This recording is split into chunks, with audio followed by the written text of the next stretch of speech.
Underworld की दुनिया के बारे में आपने दाऊद इब्राहिम के अलावा जिन नामों को अक्सर सुना होगा, उनमें छोटा राजन और बड़ा राजन का नाम जरूर सुना होगा। इन दोनों की अपराध की दुनिया में रिश्तेदारी गुरु और चेले की तरह रही। आगे चलकर गुरु की जगह चेले ने ले ली। इसके बाद उसने गुरु का बदला भी ले लिया। हम बात कर रहे हैं छोटा राजन की, जिसने अपने उस्ताद बड़ा राजन की गद्दी संभाली और फिर उसका बदला भी लिया। आइए जानते हैं छोटा राजन का वो कारनामा जिसके बाद उसके लिए अंडरवर्ल्ड की दुनिया के दरवाजे हमेशा के लिए खुल गए थे। हमारे आज के अंडरवर्ल्ड की इस सच्ची घटना के 4 मुख्य किरदार हैं: बड़ा राजन, छोटा राजन, अब्दुल कुंजू और चंद्रशेखर सफलिका। चलिए शुरुआत करते हैं बड़ा राजन से। ये बेसिकली साउथ इंडिया को बिलोंग करता था। इसका पूरा नाम राजन महादेव नायर था, जिसे बड़ा राजन के नाम से भी पुकारा जाता था। मुंबई के तिलक नगर और चेंबूर के इलाके में ये एक्टिव रहता था। अंडरवर्ल्ड में कदम रखने से पहले बताया जाता है कि ये दर्जी का काम करता था, लोगों के कपड़े सिला करता था और इसकी एक गर्लफ्रेंड थी जो कि काफी डिमांडिंग थी। वो अक्सर इससे महंगी महंगी चीजों की डिमांड करती थी और अपनी गर्लफ्रेंड की डिमांड को पूरा करने के लिए इसने पहले चोरी करना शुरू किया। उसके बाद इसने अपराध करना शुरू किया और कुछ इस तरह इसके अपराध की क्राइम कुंडली का खाता खुला। हालांकि कुछ लोगों का यह भी कहना है कि अपनी पारिवारिक जरूरतों को पूरा करने के लिए राजन नायर ने अपराध का रास्ता चुना। वो तिलक नगर चेंबूर इलाके में लगातार अपराध कर रहा था। धीरे धीरे उसके साथ नए लड़के भी जुड़ते चले गए और उसने अपनी गैंग बना ली। अपनी गैंग में उसने अब्दुल कुंजू नाम के एक लड़के को भी रखा। अब्दुल कुंजू ने बदमाशी के गुर बड़ा राजन से ही सीखे, लेकिन बड़ा राजन को सबसे बड़ा झटका तब लगा जब अब्दुल कुंजू और बड़ा राजन की गर्लफ्रेंड के बीच जबरदस्त इलू इलू वाला गेम चालू हो गया। मौका पाकर अब्दुल कुंजू बड़ा राजन की गर्लफ्रेंड को लेकर 9-2-11 हो गया। कहते हैं कि आगे चलकर दोनों ने आपस में शादी कर ली। इसके बाद से ही बड़ा राजन अब्दुल कुंजू के खून का प्यासा हो गया और अब्दुल कुंजू भी बड़ा राजन को मौत की घाट उतारने की प्लानिंग करने लगा। इसी बीच बड़ा राजन ने राजेंद्र सदाशिव निखलजे को भी अपनी गैंग में शामिल कर लिया। साल 1970 से 1985 के बीच में बड़ा राजन ने अपना एक बड़ा गैंग खड़ा कर लिया। इसमें छोटा राजन उसके राइट हैंड की भूमिका में था। दोनों के बीच अच्छी दोस्ती थी। लोग इस दोस्ती को जय वीरू की दोस्ती कहते थे और इन दोनों ने इस दोस्ती को मौत के बाद भी निभाया। साल 1970 से 1985 के बीच में बड़ा राजन ने अपने बिजनेस को बहुत बढ़ा लिया। इसी समय तमिल हिंदू डॉन वरदराजन मुदलियार मुंबई छोड़कर मद्रास चला गया। इसी खाली जगह को भरने का काम बड़ा राजन ने किया। वरदा भाई के तमाम बिजनेस को हाजी मस्तान और पठान गैंग से बचाकर अपने कंट्रोल में लेने का काम इन दोनों ने किया। जमीन संबंधी लोगों के विवाद को निपटाने का काम उन लोगों ने अपने हाथ में लिया। लोगों के विवाद निपटाकर उनसे पैसा भी हासिल करते थे। इसके अलावा मुंबई की बड़ी बड़ी हस्तियों को सुरक्षा देने के नाम पर भी पैसा लेते थे। आगे चलकर बड़ा राजन ने अपना प्रभाव घाटकोपर इलाके तक जमा लिया। साल 1976 में छोटा राजन के मन में जन सेवा की भावना पैदा होने लगी और उन्होंने तिलक नगर में सहयात्री क्रीड़ा संघ की स्थापना की और हिंदू मुस्लिम एकता को बढ़ावा दिया। इसी दौरान बड़ा राजन के संबंध दाऊद इब्राहिम के साथ गहरे होते चले गए। आगे चलकर दाऊद के भाई के साथ धोखा करने वाले अमीर ज़ादा नवाब खान को मारने की सुपारी भी बड़ा राजन ने ली। वरदराजन टिकट ब्लैक करने के कारोबार में था, जिसमें उसका कॉम्पिटिटर यशवंत यादव भी था और यशवंत यादव ने बड़ा राजन को चैलेंज किया। हालांकि इससे कुछ समय पहले यशवंत के दोस्त और गैंगस्टर फिलिप भंडारी ने लोकल ट्रेन में बड़ा राजन को चाकू भी मारा था। इसके कुछ समय के बाद बड़ा राजन के कुछ आदमी यशवंत से जा मिले, जिनमें डोमिनिक, बड़ा तांबी, अशोक कुंटे, पारलिया, कमलाकर, संजीव भोसले और येड़ा बाला शामिल थे।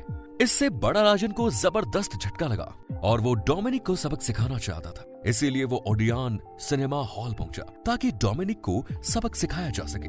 लेकिन भोगीलाल नाम के एक व्यक्ति ने डोमिनिक को छुपा लिया। ये देखकर बड़ा राजन का दिमाग खराब हो गया और उसने भोगीलाल की गधा कुटाई चालू कर दी। इसी मार पिटाई में पुलिस कांस्टेबल रामचंद्र खरे और गोरखनाथ सकल घायल हो गए। आने वाले 2 सालों में दोनों गैंग के बीच गैंग वॉर हुई, जिसमें लगभग 7 लोग मारे गए। इन दोनों के बीच लगातार फाइट चलती रही। फाइनली बड़ा राजन ने वरदराजन मुदलियार से शिकायत की। तब यशवंत भाऊ ने डर के मारे अपने कदम पीछे खींचे। इसके बाद यशवंत भाऊ बड़ा राजन के पुराने दुश्मन और उस समय के खतरनाक डॉन अब्दुल कुंजू के पास पहुंचा। कुछ समय पहले चेंबूर की सेल कॉलोनी में रहने वाली एक महिला को अब्दुल कुंजू के कुछ लोग परेशान कर रहे थे, जिसके जवाब में बड़ा राजन ने उन सभी की तरीके से पिटाई कर दी। इसके बाद अब्दुल कुंजू और बड़ा राजन दोनों ने एक दूसरे को जान से मार देने की कस्में खाई। ये तारीख 21 सितंबर 1983 की थी। बड़ा राजन को मुंबई पुलिस एक्सप्लेनेड कोर्ट में पेशी के लिए लेकर आने वाली थी। चंद्रशेखर ने बड़ा राजन को मारने के लिए एक नया तरीका अपनाया। उसने किताब के पन्नों को कुछ इस तरीके से काटा कि उसमें रिवॉल्वर छुपाई जा सके। इसके बाद उसने एक नवल कैडेट की ड्रेस पहनी और एक्सप्लेनेड अदालत के बाहर जाकर वो खड़ा हो गया। वो सही मौके की तलाश में था और जैसे ही उसे सही मौका मिला उसने किताब में छुपाई गई रिवॉल्वर निकाली और सीधे सीधे बड़ा राजन को गोली मार दी।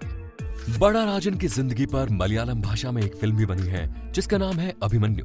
कहा जाता है कि ये फिल्म बड़ा राजन की लाइफ से इंस्पायर थी। इस फिल्म में मोहनलाल को एक मलयाली प्रवासी दिखाया गया है जो आगे चलकर मुंबई अंडरवर्ल्ड का डॉन बन जाता है। हमारी इस कहानी का दोस्तों अगला कैरेक्टर है छोटा राजन। छोटा राजन का असली नाम राजेंद्र सदाशिव निखलजे है, जो एक समय मुंबई के चैम्बूर इलाके में स्थित सरकार सिनेमा के सामने टिकट ब्लैक करता था। उसी इलाके में टिकट ब्लैक करने वालों को पुलिस अक्सर डंडों से पीटा करती थी। एक दिन पुलिस इसी तरीके से टिकट ब्लैक करने वालों की पिटाई कर रही थी और आज पिटने वालों में छोटा राजन यानी कि राजेंद्र निखलजे का भी नंबर था। लेकिन इसने पुलिस के डंडे से पिटाई खाने के बजाय पुलिस वालों से उनका डंडा छुड़ाकर उनकी ही पिटाई कर दी। ये उस समय के लोगों ने पहली बार देखा था।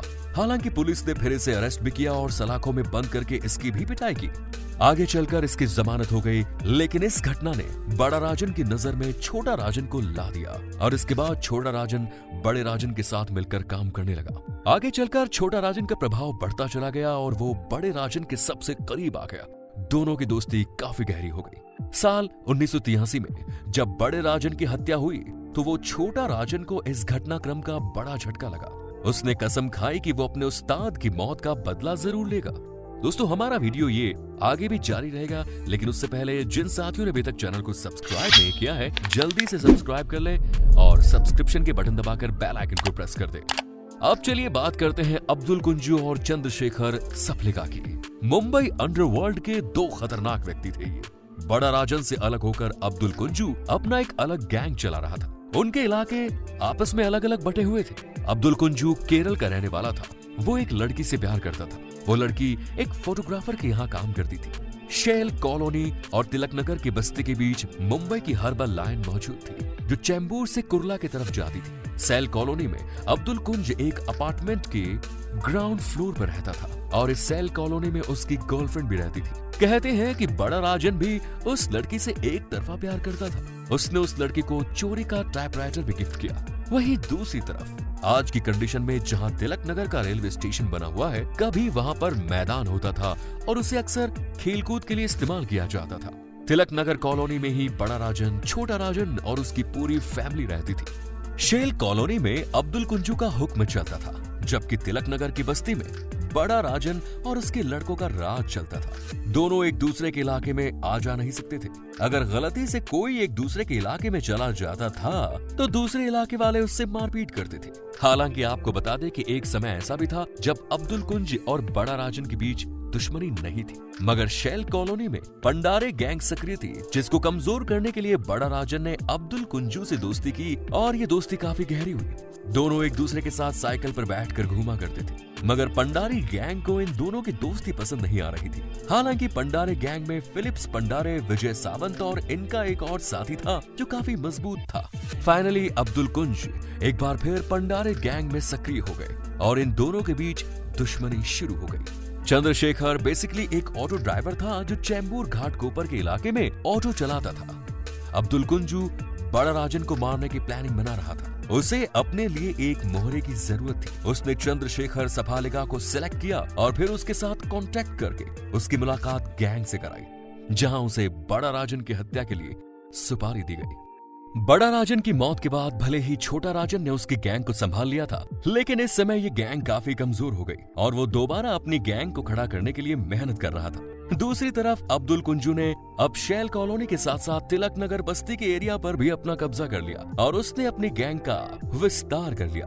अब वो तिलक नगर कॉलोनी में भी रहकर हफ्ता वसूली किया करता था और सिनेमा की टिकट ब्लैक करके दारू के धंधे से वसूली करना, जुआ सट्टा खिलाना, दूसरे धंधे करता था। दूसरी तरफ छोटा राजन और उसके साथ के लड़कों के अलावा सैल कॉलोनी के कुछ ऐसे भी लोग थे जो अब्दुल कुंजू का विरोध करते थे। इन लोगों से निपटने के लिए अब्दुल कुंजू ने उस समय के उभरते हुए डॉन सुभाष ठाकुर से हाथ मिला लिया। सुभाष ठाकुर उस समय एसटी के नाम से जाना जाता था। सुभाष ठाकुर अपना एक गैंग चलाता था और एक खतरनाक कॉन्ट्रैक्ट किलर था। वो कभी कभी दोस्ती यारी में भी काम कर देता था। वो फोटोग्राफी स्टूडियो जहां अब्दुल कुंजू या फिर यूं कहे कि बड़ा राजन की गर्लफ्रेंड काम करती थी, उसका ओनर एक्चुअल में उस जगह का किराएदार था और वो उस जगह को खाली नहीं कर रहा था। उस जगह पर मौजूद किराएदार को बड़ा राजन और छोटा राजन का प्रोटेक्शन हासिल था, इसीलिए उस फोटोग्राफर को भी किसी का डर नहीं था। मगर बड़ा राजन की मौत के बाद अब्दुल कुंजू ने सुभाष सिंह ठाकुर को उस दुकान को खाली कराने का कॉन्ट्रैक्ट दिया। इस मामले में अब्दुल कुंजू डायरेक्ट इन्वॉल्व नहीं हुआ। साल 1985 में जब सुभाष सिंह ठाकुर उस दुकान को खाली करने में लगा हुआ था, उसी समय वहां से मुंबई पुलिस के इंस्पेक्टर फतेह सिंह गायकवाड़ गुजर रहे थे। उन्होंने शोर शराबे को देखा और उसे रोकने की कोशिश की। आपस में गोलीबारी हुई। यह पहला मौका था जब सुभाष सिंह ठाकुर को अब्दुल कुंज के काम के सिलसिले में गोलियां लगी। उसे 3 गोलियां लगी, हालांकि वो बच गया।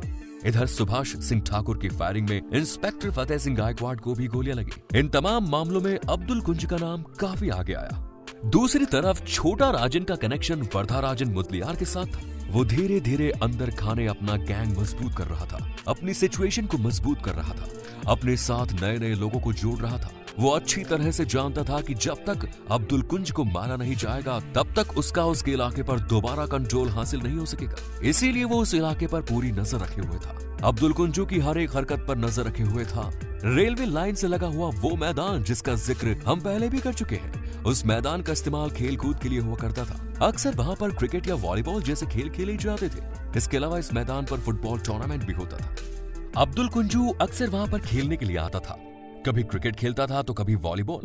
पुलिस ने अब्दुल कुंजू के मर्डर की जो एफआईआर दर्ज की उसमें उसके वॉलीबॉल खेलने का जिक्र है। हालांकि बात भी पब्लिक डोमेन में है कि जब अब्दुल कुंज को मारा गया उस समय वहां पर क्रिकेट खेल रहा था वो। आपको बता दें कि मैदान से लगी हुई एक तिलक नगर पुलिस चौकी थी और इस तिलक नगर पुलिस चौकी के पीछे एक एम्बेसडर कार में छोटा राजन अपने साथियों के साथ अब्दुल कुंजू के आने का इंतजार कर रहा था।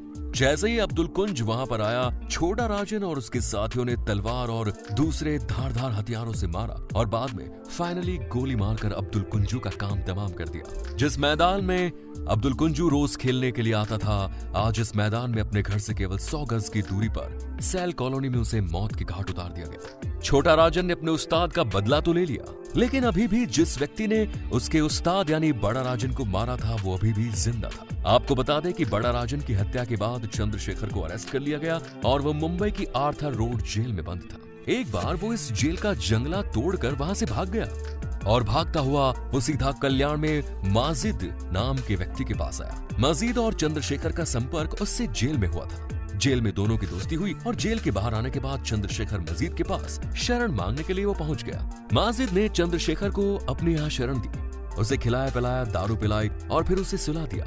लेकिन हकीकत में वो छोटा राजन के प्रति वफादार था और वो अच्छी तरह से जानता था कि चंद्रशेखर सप्लिका ने छोटा राजन के उस्ताद बड़ा राजन को मारा है, इसीलिए ये व्यक्ति छोटा राजन के काफी काम का है। उस समय वहां पर छोटा राजन का राइट हैंड साधु शेट्टी रहा करता था। माजिद ने सबसे पहले साधु शेट्टी को फोन किया और उसे बताया कि चंद्रशेखर सप्लिका उसके यहाँ दारू पीकर सोया है। साधु शेट्टी ने यह खबर छोटा राजन को दी। इसके बाद छोटा राजन पूरी तैयारी के साथ माजिद के घर पहुंचा और वहां से चंद्रशेखर सप्लिका को उठा लिया। उसे उठाकर दूसरी जगह ले गए जहां उसे पहले बुरी तरह मारा गया और फाइनली उसे मौत के घाट उतार दिया गया। इस तरह छोटा राजन ने बड़ा राजन की हत्या का बदला पूरा ले लिया।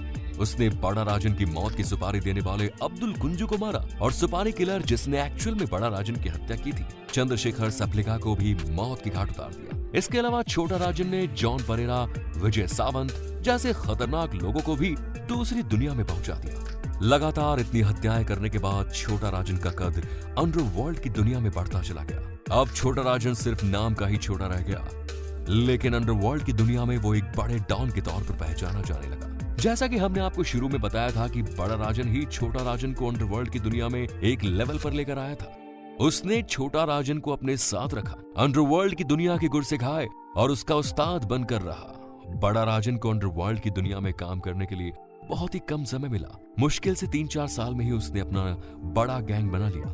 लेकिन इसके बाद अनफॉर्चुनेटली बड़ा राजन की हत्या हो गई और उसकी जगह छोटा राजन ने ले ली। छोटा राजन ने धीरे धीरे अंडरवर्ल्ड की दुनिया पर अपना सिक्का जमाया और अपना नाम बड़ा करता चला गया। एक समय वो भी आया जब दाऊद इब्राहिम छोटा राजन की सलाह के बिना कोई काम नहीं करता था। आगे चलकर जब दाऊद इब्राहिम और छोटा राजन के रास्ते अलग हो गए, उसके बाद भी छोटा राजन ने हार नहीं मानी और दाऊद इब्राहिम को कड़ी चुनौती दी। आज लोग बड़ा राजन को इसलिए याद करते हैं क्योंकि वो छोटा राजन को याद करते हैं, या फिर यूं कहें कि छोटा राजन की वजह से ही आज लोग बड़ा राजन को याद करते हैं, तो गलत नहीं होगा। आप इस बारे में क्या कहते हैं हमें कमेंट्स में जरूर बताएं। ये थी अंडरवर्ल्ड की दुनिया की एक अनकही कहानी। अगर आपको ये वीडियो पसंद आई तो वीडियो को लाइक करें, शेयर करें और कमेंट्स करें, साथ ही चैनल को सब्सक्राइब करें। धन्यवाद।